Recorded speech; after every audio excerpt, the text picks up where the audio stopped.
ಬಸವೇಶ್ವರ ಏತ್ ನೀರಾವರಿಗೆ ಮತ್ತೆ ವಿಳಂಬ. ಲಕ್ಷಾಂತರ ರೈತರ ಕನಸಿನ ಯೋಜನೆಗೆ ಮತ್ತೆ ಸಂಕಷ್ಟ. ಬೆಳಗಾವಿ ಜಿಲ್ಲೆ ಕಾಗವಾಡ ವಿಧಾನಸಭಾ ವ್ಯಾಪ್ತಿ ಬರುವ ಮಹತ್ವಾಕಾಂಕ್ಷಿ ನೀರಾವರಿ ಯೋಜನೆ ಸುಮಾರು 23 ಹಳ್ಳಿಗಳ ರೈತರಿಗೆ ವರದಾನವಾಗಲಿರುವ ಯೋಜನೆ.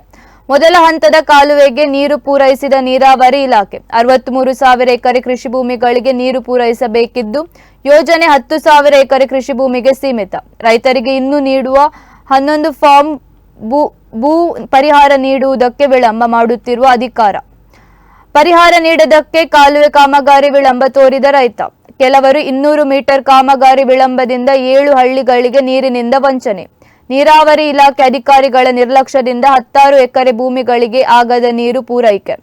ಭೂ ಪರಿಹಾರ ನೀಡಿ ಕಾಮಗಾರಿ ಮಾಡಿ ಎಂದ ರೈತರು.